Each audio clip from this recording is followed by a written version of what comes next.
Hi, I'm Carol Anne Riddell, and welcome to the premiere of Book It with CA. We could not be more excited about bringing you this new show.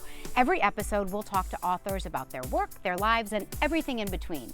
We are kicking things off with two of our favorites, the fabulous and funny mother-daughter duo, Lisa Scottoline and Francesca Serritella.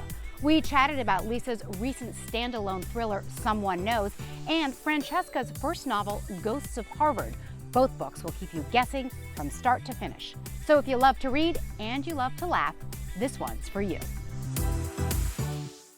Lisa, Francesca, thank you so much for being with me today. I'm so glad to see you both. We are thrilled to be here. Thank you. It's so great to see you again. So before we get started, just want to ask quickly, you both doing okay through all this?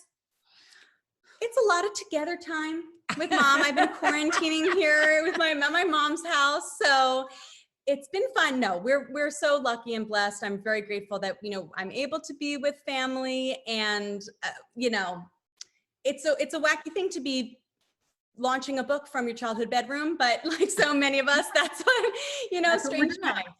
Well, yeah. Speaking of that, so I last interviewed you guys, gosh, about 6 years ago, I think, about one of the books you had done together. And yes. Since then, as you said, you've published your first novel, Ghosts of Harvard, which I loved. How did that feel? Oh my gosh, honestly, even though of course this was all such a curveball for everyone in every profession, it has felt so wonderful and so much more connected and exciting than I ever could have imagined. It's exceeded my wildest dreams. And it's really amazing how we've just all had this learning curve of this new technology and Zooming. And now I'm Zooming with book clubs and getting to meet readers all across the country who I really never would have been able to visit in person, even under the best circumstances. So some real silver linings. Yeah, and so Lisa, are you bursting with pride? I try to be cool in the interviews, but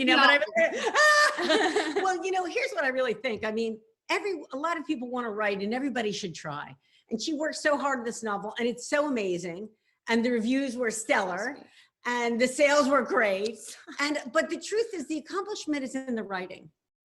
And so even to those people who are listening who are writing but are not yet published, the key thing is that accomplishment, and she worked really hard for a long time. So I'm super proud of it. Thank you. Yeah, amazing. And it's a great book. I mean, as I said, it really kept me guessing. That means so much to me. Thank you. Well, I'm Lisa Scottoline's daughter. So even though it's not a traditional crime thriller, I still gotta get those pages turning and twists surprising you. That's my greatest hope. Yeah. Well, so Lisa, your most recent standalone is Someone Knows, which also, oh my gosh. Okay, the twists in that one, crazy. So, I never like to give stuff away, but tell us a little bit about how that book unfolds. Well, I think in brief, all of my books are about law and justice and where sometimes law doesn't always lead to justice or falls short. And Someone Knows sort of presents that situation where it's a teenage prank gone wrong. Right. And it's beyond the reach of the law many years later. And that's really what's going on in everything I write, And especially now these days we're living through, there's a lot of, postmodern look at what is justice these days. Yes. And that's really what Someone Knows is about. And the next book I wrote as well. So it's very timely that way, very timely. So Francesca, give people a sense of how Ghosts of Harvard unfolds. Ghosts of Harvard follows the story of a young woman named Katie Archer, who has just sadly, tragically lost her older brother to suicide. He was a genius, but while he was a student at Harvard, diagnosed with schizophrenia, and while there ultimately dies by suicide. And she is so haunted by those unanswered questions. Why did he make this unfathomable choice? And why did it happen then? And why there? And what could she have done to make it turn out differently? So she decides to go to Harvard herself and piece together his final year to try to figure out where was that moment she missed. And while she's there, she starts to hear voices herself. And then the new question is she losing her mind like her brother? Or could these voices be ghosts? And if she listens to them, will they give her that voice she craves most, her brother, or lead to her own self-destruction? So it's a bit of a genre bender, I like to say I tried to write a book I hadn't read yet. So it's part psychological thriller, really part has these supernatural and even historical elements about those moments in our personal history and national history that we would long to rewrite. But at its heart, it's a family story and a family drama, and it's really about those relationships. Yeah. And of course you went to Harvard yourself. So Lisa, I'm sorry she was a slacker in high school, clearly. I was a nerd. She was valedictorian. I'm just saying. Gosh, you are allowed, by the I'm way. just saying. How much did your actual experience there, Francesca, inform the book? I mean, presumably no ghosts, but was there a lot of crossover there? I mean, I never thought when I was a student there that I would ever write about the place, but I will tell you one thing that was clear is that Harvard is a character the moment you set foot on campus. It is a school that is just, it's obsessed with its history. It's weighed down with its history. It really is this place where you feel time kind of close in on you, both this weighty legacy of the past and these enormous expectations of the future. This idea that, you know, you have won the golden ticket if only you don't blow it. And that enormous pressure, you know, oh, you think you're good at computer science? Are you the next Mark Zuckerberg? That's a very enormous weight. And it's this weird place where there's this real juxtaposition of youth, and it's just kids drinking out of red Solo cups and having fun like everywhere else. But it is this place, like I said, with an enormous national history. Every building is a memorial. So that was very much informed my imagination of a haunted Harvard. Yeah. You know, what's interesting to me about both of these books is you kind of get at, in both of them, the notion of lost potential, and also the power and sometimes how dangerous secrets are. So, you know, Lisa, can you talk a little bit about that as a theme for you? I do think secrets are not a great thing. I do think it's sort of amazing how the truth really does set you free, even though it hurts. And I think it's an interesting conundrum that everybody who writes fiction, and as you mentioned, we write nonfiction as well, but you're always trying to write something that is true, but emotionally true. So it will have universal truth. It won't be, well, what building is really at 10th and Reed? It's really more, how does it feel when you lose a child to suicide? And that's really, I think she plumbs that too. That's the real important part of it. You're trying to find that kind of emotional truth.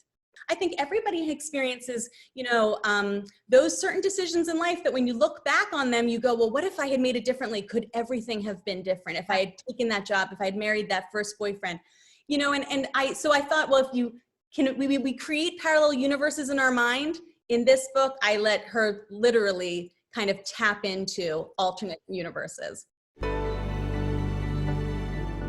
I always wonder where the ideas come from for authors. Lisa, do you want to tell us a little bit or where you get them from? Well, the book that I just finished that I'm really excited about is historical fiction, and it actually is a love triangle set in fascist Italy. And the idea for it came, I think it's sort of, believe it or not, like the culmination of all of my, it's not out till March, so this is the first time I've spoken about it.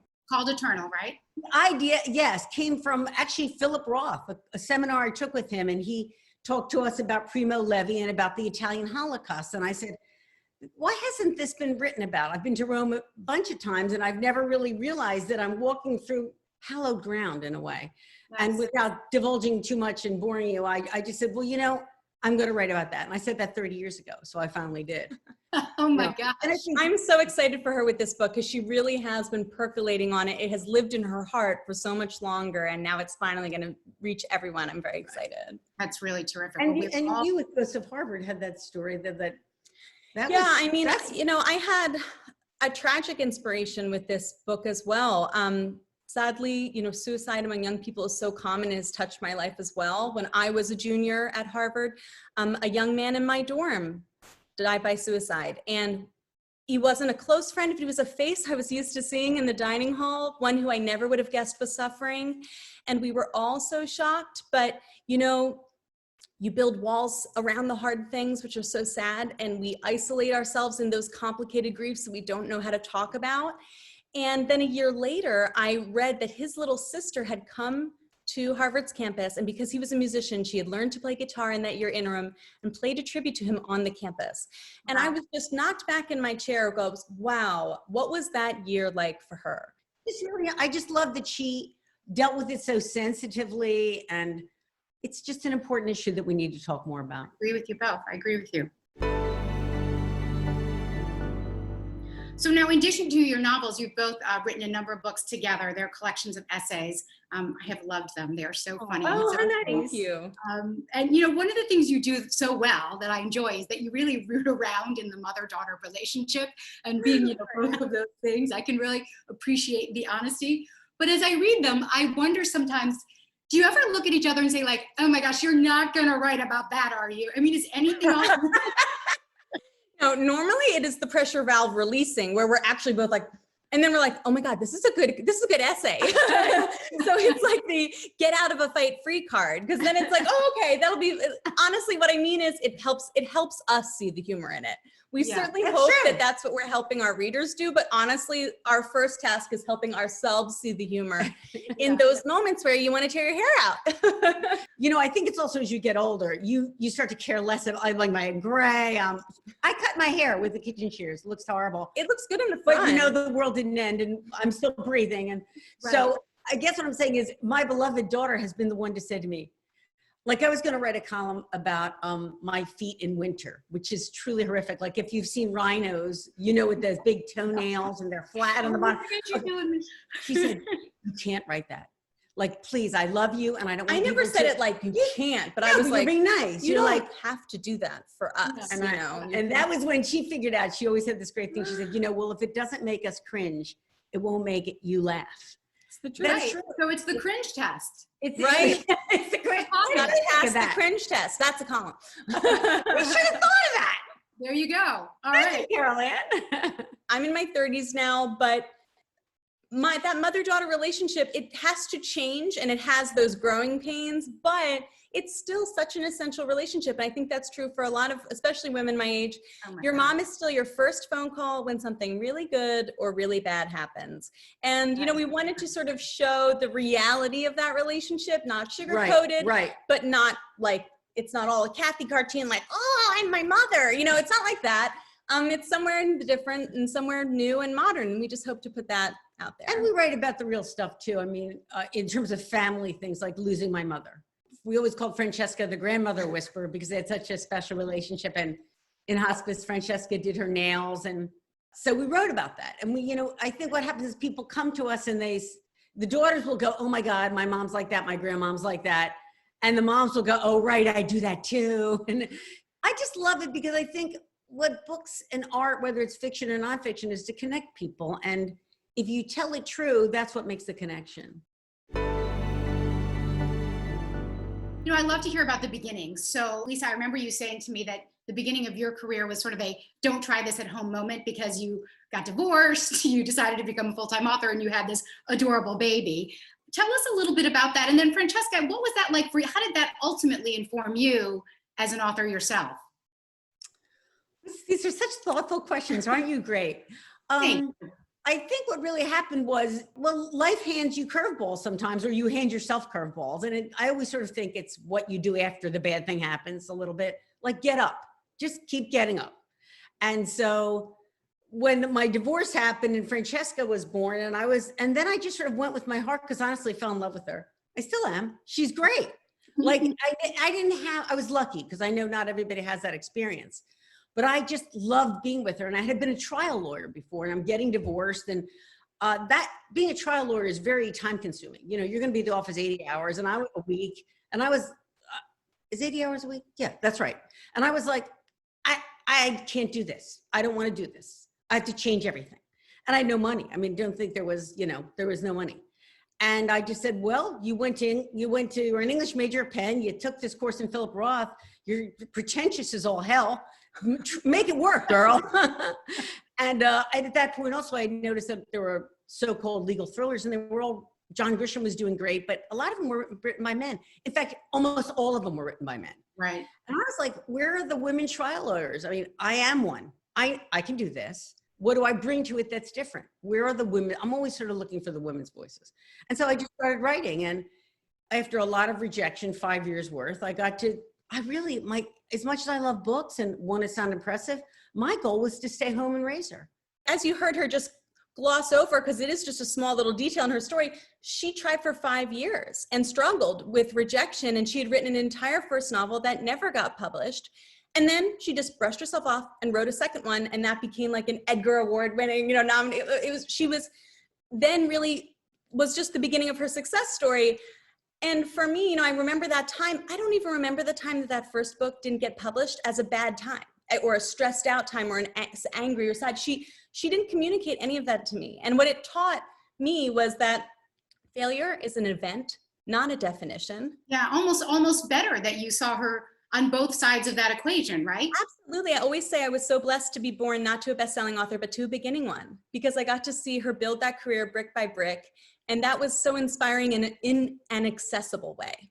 We had such a crappy house. we were so broke. We had a happy house. We had no medical insurance for 10 years. So, I mean, it was bad. I was a careful child. She was very careful.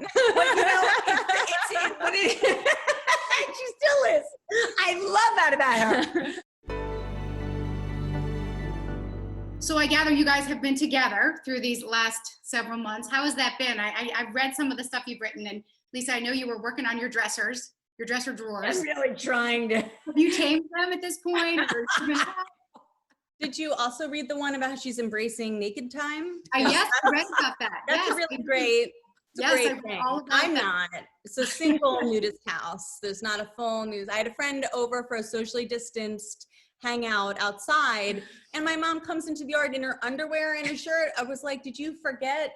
It's a girl. What's a girlfriend? Like, Please, you know. Well, it is hot, right? It's hot. We're that neighbor. Like it's not a great. It's a trip. She's like, "Can you turn the air conditioning on for the dogs?" I said, "Well, when the dogs pay the electric bill, I will turn on the air conditioning. You know, they can sit in front of the fan just like everybody else." But we turned it on. Real nice. I know you guys are obviously huge animal lovers. How many did you say you have between you at this point? Oh my gosh. In the house right now, we have 5 dogs. 5 dogs, 2 cats. We've got horses and chickens. Right. You know, that's a great thing about writing. You can do it anywhere. She says it's a real farm, like we're selling the eggs or something. No, it's a pet farm. Eat the eggs. It's a petting zoo is what it is. We do sell the hay. We sell the hay. You know, it's funny because Lisa, I remember one of your books was called "Why My Third Husband Will Be a Dog." So right. Accurate. Right. Yeah. I actually totally get that. Even, you know, no offense to my adorable husband whom I adore, but you know, my dog I feel like is my queen. And I also feel that she has kept me sane through a lot of these last several months. Do you guys feel that way? Has it been that way for you? Oh, completely. Yes. You're talking to the right people. Yes. I mean, the animals they just are such a source of calm and love and normalcy and routine. What kind of dog do you have? We have a little mutt terrier. She is a rescue, and she's about 10 now. She's my heart. I just love they her. only get more precious as they age, I think. They do, and they're so devoted. I mean, okay, really, I could go on and on and on, but you know, she's got some quirks. She's a little obsessed with fetch, and it can make you a little crazy. But you know, but as I said, I do feel that through this time period, there were moments where I felt like I could look at her and really feel centered because her life was just going on. In fact, she was living her best life. Quarantine has been amazing for her, right? Exactly. They love it. Lisa, we talked a little bit about your next book coming out, historical fiction. I was wondering, is that totally new for you in terms of a genre? Yeah, it really is. Well, the themes are the same. Like I said, law and justice, love and family, they're all kind of the same, but I've hinted in previous books that I've had scenes in fascist Italy, and I've had a scene in, you know, I've talked about being Italian American, and not per se, but more, how do you identify? How do characters identify themselves? And so I just thought, you know, I've always wanted to do this, and surprise, I'm not getting younger. And I thought, you know what, and I felt ready. I think there's a time you feel ready. And I said, okay, now you maybe you have the chops now to do this. Francesca, are you already working on something else? I am. It feels too soon to get really into it, but I'm so excited about it. And I feel it's not a sequel to Ghosts of Harvard, but I feel like if you enjoy that genre bending and the similar spirit and vibe, then I think you'd enjoy it too. But yeah, so I'm in the earliest stages, which are just the most fragile. She has great ideas. Do you have like quirks when you write? You said you both write every day. I mean, do you have favorite snacks? Do you have any like rituals you have to do before you sit down? I mean, I like to have, in this hot weather, a little iced coffee. My mom is so specific about the coffee. It has to be Dunkin' Donuts light and sweet. Like it has to be and from Dunkin' Donuts. Like we can't recreate the Dunkin' Donuts. No, I try, but I can't do it. But she does have this really wild quirk, which is 30 some books in. my mother cannot touch type, which is wild. And I've tried to teach her Mavis Beacon, like I've said ASDF, JKL, semicolon. Back up a second. Wait, explain to me, you don't type? I can't believe you're busting me type. like this. So she This either is has to me stare at it and hunt I do and peck, this. but even hunting and pecking, it is so error ridden. Like you can't even read it. It's like a robot typed it. It's so messed up. So but her incredible workaround, her like accessibility workaround is that she has really embraced the dictation software. It has only gotten better and better and better over the years. Yeah. So she looks like a telemarketer when she's working because she's got her little microphone headset and everything, but it also allows her to be really portable. So sometimes I'll hear her in one part of the house. I'm sort of working in my makeshift office right now, and I'll hear her like this dramatic tale. And I'm like, is she talking to me? Is she on the phone? Nope, she is writing her book, but she's able to do it outside gardening, outside this, because she dictates it and sends it into her phone via the Bluetooth. Yeah, I mean, dropped. Well, it's also, I think the hardest thing about writing is that you have to get past yourself. You have to get out of your own way. And, you know, we talked about the struggle, but a lot of my struggle was that I didn't feel worthy. Couldn't do it. I was afraid. I was nervous, you know. Anyway, sometimes I do think everybody has a book in them, at least one, but certainly everybody tells a story. Your husband's in the next room. We're going to hang up. How's the interview? You're going to tell him a story. We're just all about stories. So I think when I say it, obviously these books go through bunches of drafts, but that first draft is I try to dictate as much as I can because it enables me to just get out of my own way, not hesitate, not what is the right verb, just what happens next? What happens next? And I even have a treadmill desk. So imagine what a freak I look like where I'm on my treadmill desk and I have my little speaker and but you know, whatever. Clothing optional? What, dear? Is it clothing optional at that point or no? For It's writing, clothing optional. No one's here. It's on the second floor. So speaking of writing, guys, if you are up for this, I would love to hear you each read me a sentence, a favorite sentence from both of your books, your most recent books, because I just think it would be fun and interesting. It's such a nice question. You got to go first. I have to try I'll and go find first. mine. You find it. Well, this is not that, you know, but this is Eternal. It's coming out in March. I haven't even shown anybody. I thought it'd be interesting for people to see because also you can see that this is what it looks like when you're in page proof. See the little numbers? Yes, I see. When I got these the first time in my life, I wept. And you know what? Honestly, I still kind of weep. Yeah. But I will read you a line of Eternal that, look at this beautiful, that's not the cover yet because they're not revealing it. I know, they gave me these pretty pictures. So here is the first sentence of Eternal, which will be out in March 2021, I guess. It starts in May 1957. And the sentence is, Elisabetta had kept the secret for 13 years, but it was time to tell her son who his father was. Okay, you've got me. I'm in. I'm hoping I do. I really have great hopes for this book, but it really sets up, it's the story, it sets it up. She is in love with two men. It is a love triangle that perseveres through all the vicissitudes and the oppression, truly the oppression of fascist Italy and what fascist Italy does to the Jews of Rome and how this triangle resolves and how she goes on with her life because she is the queen of picking herself up after hardship, as I think we all are. So okay, Francesca. Yeah, I don't know if I have a favorite, but I'll say one, certainly a message of the book and that some readers have picked out is, I won't say the circumstances because I don't want to spoil anything, but it says, it's the main character, Katie, reflecting, and she says, now she understood that we must love people whom we cannot control. In fact, we are lucky to love and be loved by people we cannot control. If we could control the person, love wouldn't be a gift. This was the uncertainty of life and of death. It was what made life beautiful and terrifying at once. It was the state of grace.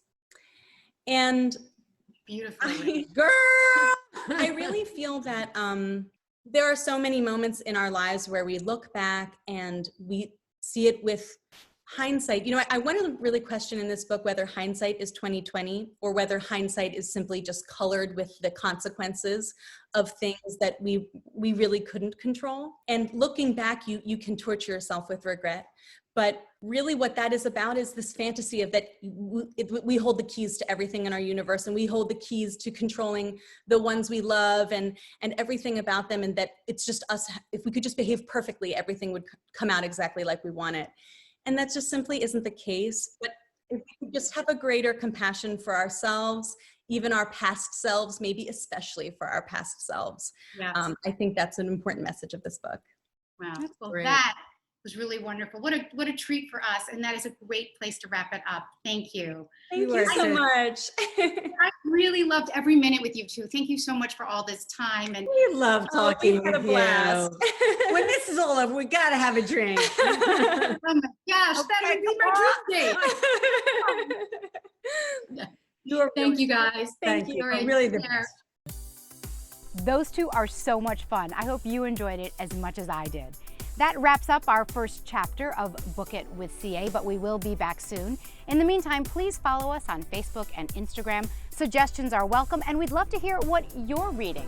You can also find this episode and more details on our website. I'm Carol Anne Riddell. Thanks so much for watching, and see you next time.